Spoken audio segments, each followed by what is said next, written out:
Hey guys, and welcome back to my channel. So if you're new here, welcome. Go ahead and click that subscribe button so you never ever miss an upload from me. And you see that bell next to the subscribe button, go ahead and click that so you always be notified when I do an upload. So in today's video, I wanted to come to talk to you guys about big chopping your hair into a pixie cut and some of the tips that I thought of. I have 6 of them that I thought of that could help you in your journey of big chop. So the first tip I'm going to give you guys is to find a professional stylist in your area that is specialized in shortcuts.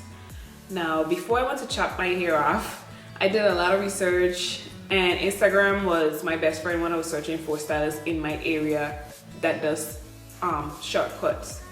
So I did my research and I found a stylist and I went to them and I got my hair big chopped. I liked the style, but it was kind of hard for me to maintain because it wasn't cut the way that I envisioned it in my head. So when it came to maintenance, I still had a lot of hair on my head, so when it came to maintenance, it was a little bit more challenging. So this stylist as well was very popular and I was booked on weekends, so that became a problem for me. Because when I wanted to do my hair, I wasn't able to get an appointment when I wanted, like on the weekends, because I work from 8 to 9 full time. I knew I was in trouble and I had to find another stylist. So I went out there and was searching on Instagram again and Pinterest. I found some styles on Pinterest and I found a style that I really wanted my hair to look like. And just so happened to be that the stylist who did this style and the cut actually lived locally where I live. So I was like, oh my god. And I went and I found her Instagram page and I booked an appointment with her. So the experience was great. It was more, when I got there, it was on a personal level, and she just made magic happen in my hair. Like, she just cut off a lot more and layered it a lot more. So now, like, it's easier for me to do my hair now that it have more layers in it. So hats off to my stylist, Fashion and Hair, for giving me this awesome bomb cut. And I'm so glad that I did my research and was able to find her. So guys, another tip I could give you is try to look for somebody who's a barber stylist. They do cut hair. They could cut hair like men's hair and also style women's hair. That to me was big. I wanted to find somebody who was versatile like that and diverse like that, because I know that there's cut hair, you know, to use the clippers and all of that stuff. So that was big for me to find somebody who's a barber stylist, and I was able to find somebody who was a barber stylist. So this is also important because they specialize in short hair, like they cut in hair all the time. So that was a key factor for me, you know, to find somebody who's a barber stylist. So yeah. So my next tip is to find a shortcut that fits your face shape and decide how short you want to go.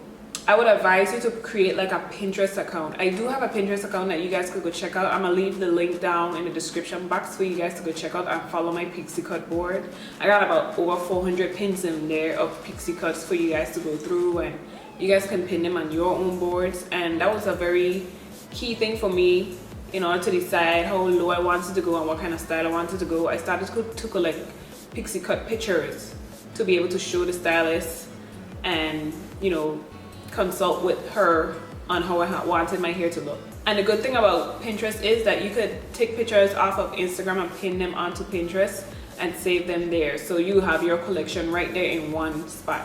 You can also do the same with Instagram. You could like a picture, and you could I think you could now bookmark a picture on Instagram to be able to add it to, you know, your favorites. Another decision you have to make is, are you gonna be, if you're already natural, you're natural, but are you gonna go back to the creamy crack and, you know, get relaxed and all of that? So that's another decision you have to make. Decide whether you want to be natural or you want to be relaxed. I'm relaxed. Before I cut my hair, I was trying to transition into being natural, but I have a lot of hair and it was a lot to manage. I just used to wear wigs and my hair was like, I had a big afro, so it was like too much for me to handle, like being natural. I was a year post relaxer and I had a lot of new growth, but it's just too much work for me because I had a lot of hair and I wasn't into that. So that's another reason when I got the feeling to feel like, yeah, this is the time that I want to cut my hair. Because let me tell you, growing up, I always feel like long hair was what made you beautiful. Like I always wanted my hair to be long, and it was like, if my hair ain't long, like I ain't in thing, I ain't looking like, you know, my best I could look, until like I got older and more mature, and I realized like it's time for this hair to go. Like I'm ready for a change. Like, you know, once a lady cut her hair, she is about to do some big things, and she's ready for a change, and I was ready for a change, and that's why I got this shortcut. And I'm super excited, and I'm super glad that I did, and I never look back. I mean, I still wrap my wigs, my long wigs sometimes, but I still love my shortcut. Like, yeah. I know that sometimes some natural ladies would be, in order to achieve certain styles, you could pull it off with natural hair, but having relaxed hair gonna, you know, make it last longer than being natural. Like I know some ladies would relax their sides and the back and keep the top natural. If that's what you like to do, sure, that's your prerogative. And I know some will be all natural, but I don't know. I mean, it's up to the individual, like how much effort they want to put into keeping their hair looking nice and manicured and stuff like that. So that'll be a decision you have to make as well.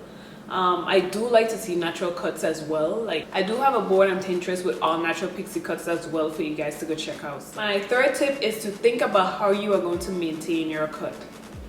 Before you cut your hair, think about the time and effort that you're willing to put into your hair to make it to your likings.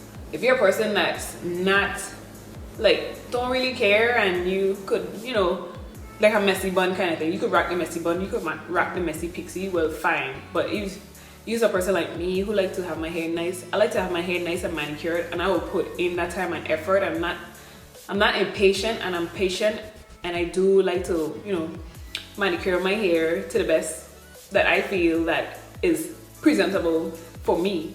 You have to decide, are you gonna maintain yourself, or are you gonna go to the salon every 2 weeks? When I first had my pixie cut, I used to go to the salon every 2 weeks and get it washed. And then I started experimenting and doing it myself.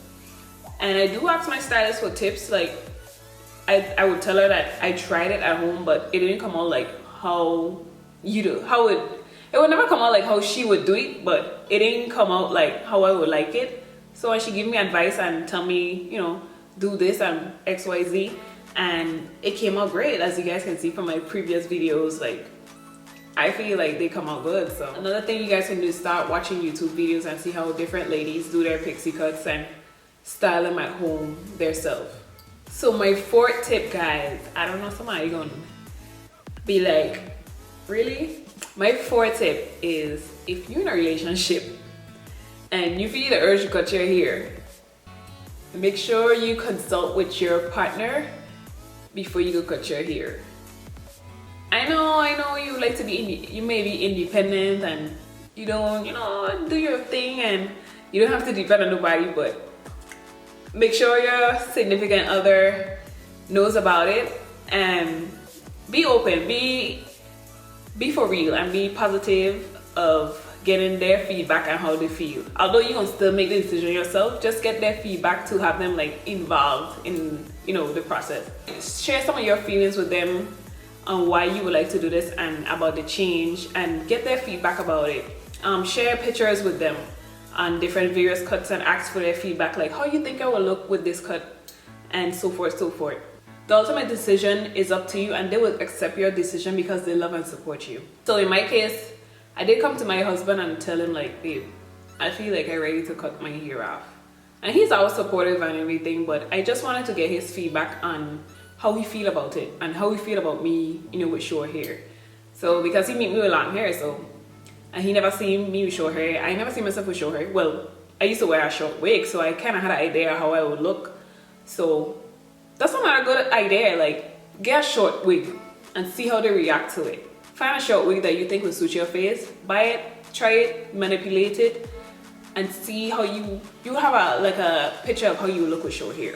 Getting a short wig is another way for your significant other to be able to see how you will look with short hair, get an idea, and you guys just have that feedback process going on and go from there. He didn't come with me the first time I went to cut my hair because I think he was to work or something, but yeah, I like it when I came home. But when I went to do it by my stylist now, I love it even more then. So just share with them and be open, have that line of communication with them. My fifth tip for you guys is to invest in the products that your stylist use in your hair. You can purchase products from them or online or your local beauty supply store. I usually support my stylist and buy my Nerby from her because you can't buy Nerby in the hair store, but I have seen hair stores selling it, but it's supposed to be disclosed to sellers and then the seller will sell it to the stylist. But I have bought one. I think I bought one. I think I bought one from the hair store, but let me tell you, I don't think it's the same kind of formula because I was using it and it's just not like the one I buy from her. So I'm back from buying from her. My sixth and final tip is to also invest in wigs and learn to tie turbans, because sometimes, baby, you're gonna have a bad hair day. So be sure to invest in wigs when you can, you know, having a bad hair day or you can't do your hair right now. I don't wear my wig sometimes. Like when I try to stretch my relaxer, sometimes I'll just wear my wig, or I will tie my hair in a turban and go through the door. So that's another thing with short hair. I mean, when I do the turbans, I do my sideburns in my waves, and then I tie the turban and go through the door, and it still looks cute. Or I will wear my long wigs or my short wigs depending on how I feel. So that's another great tip I could give you guys. So that's all the tips that I have for you guys today. Thank you so much for joining me here. Share some of your feedback and your thoughts and what you should do before you go on Big Chop. Share them down below in the comments. Don't forget to give this video a big thumbs up if you found it helpful, and don't forget to go check out my Pinterest page. I'm gonna leave the link for you guys down below to go check out my boards, my Pixie cut boards, natural and relaxed. And don't forget to subscribe so you guys won't never miss another upload from me, and click that bell notification next to the subscribe button. So you guys stay blessed, be safe, and I'm gonna see you guys in another video. Bye, take care.